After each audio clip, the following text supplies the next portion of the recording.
Aladdin and the Wonderful Lamp. Aladdin and the Wonderful Lamp. Table of Contents. Chapter 1. Aladdin was the son of a poor tailor. His father tried to teach him the trade, but the boy was so lazy he refused to do any work.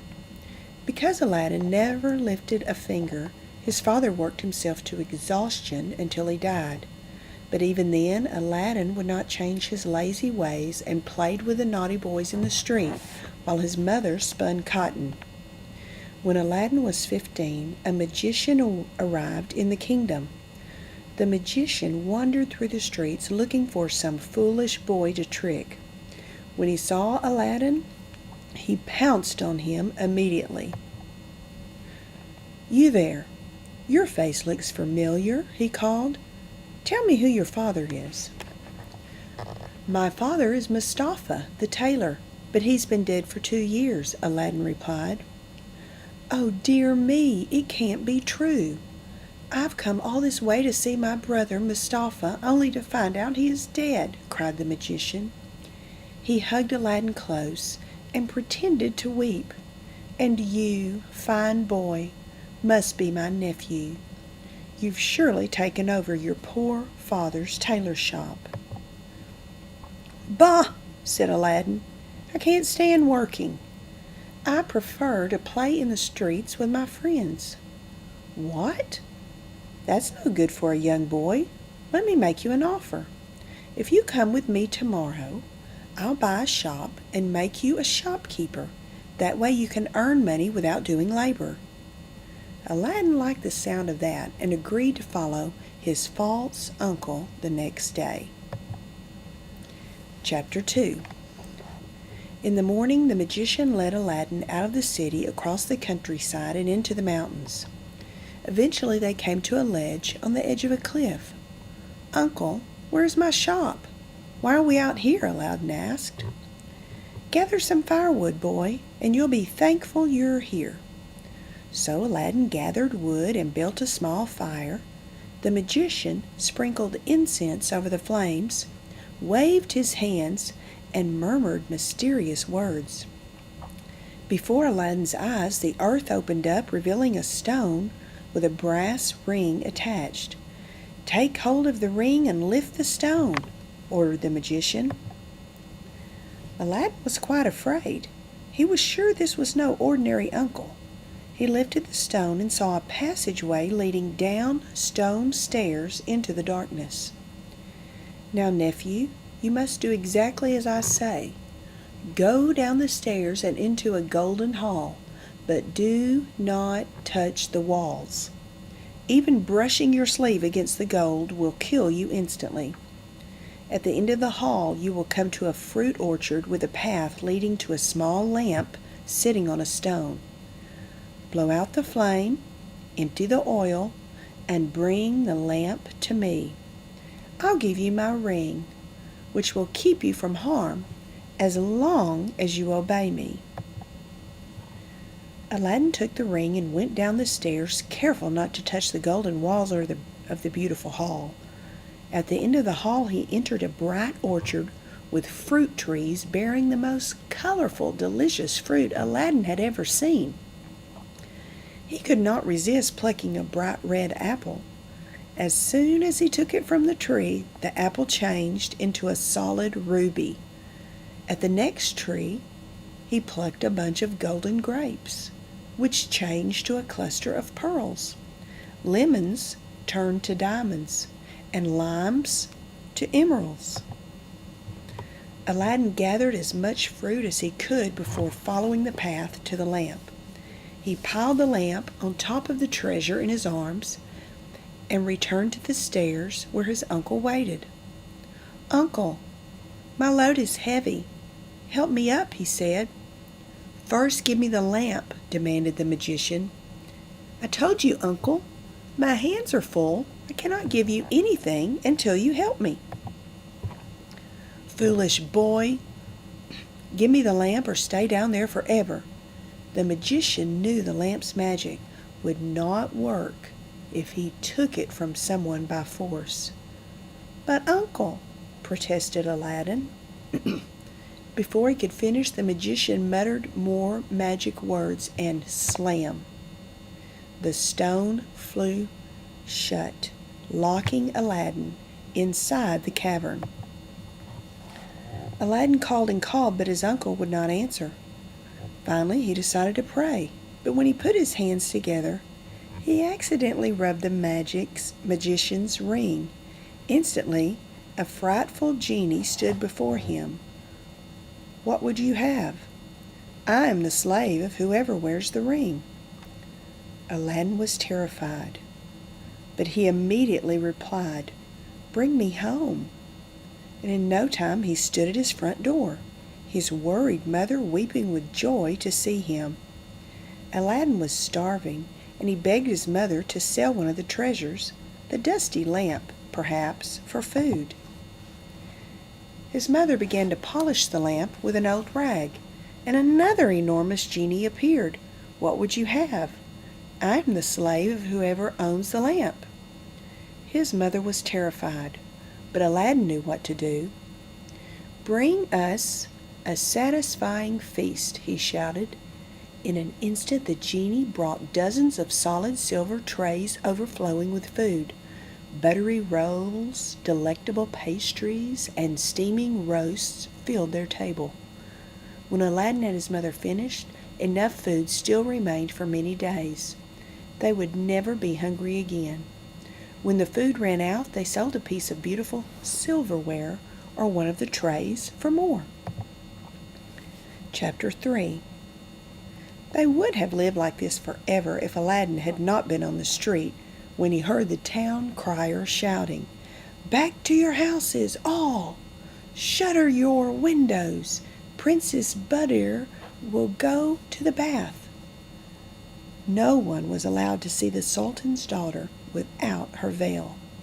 Aladdin hid himself behind the wall of the bathhouse, eager to see the princess's face.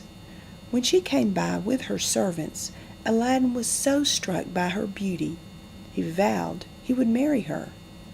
"Have you lost your senses?" cried his mother when he told her his plans. "Only my heart," Aladdin replied.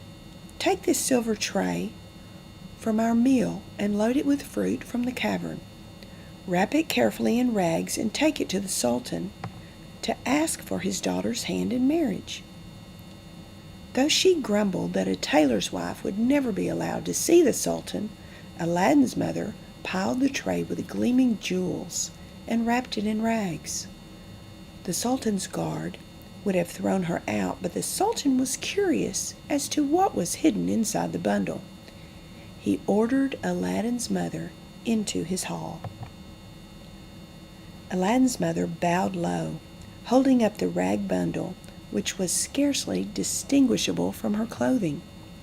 "Sultan, my son begs for your daughter's hand in marriage." The Sultan burst out laughing. "Even if I allowed it, my daughter would be insulted to live with someone as poor as your son. But before I toss you out, unwrap your bundle and show me what you have brought." Aladdin's mother unwrapped the package, and the enormous jewels glittered in the sunlit hall.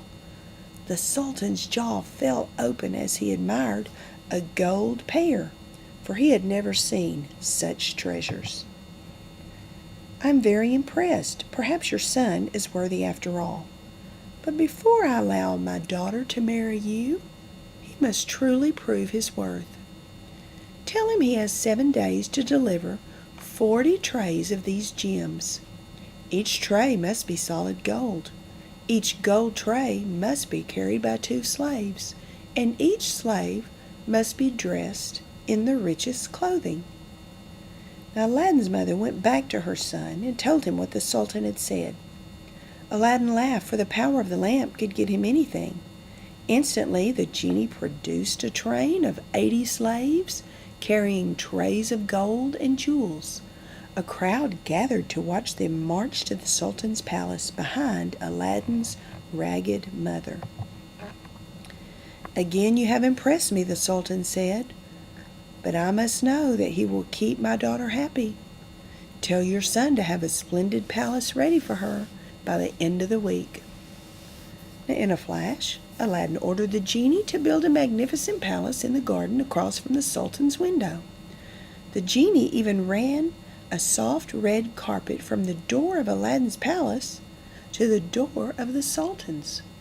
Aladdin himself, dressed in the finest silk, rode to the Sultan's door on a horse more beautiful than any in the Sultan's stables.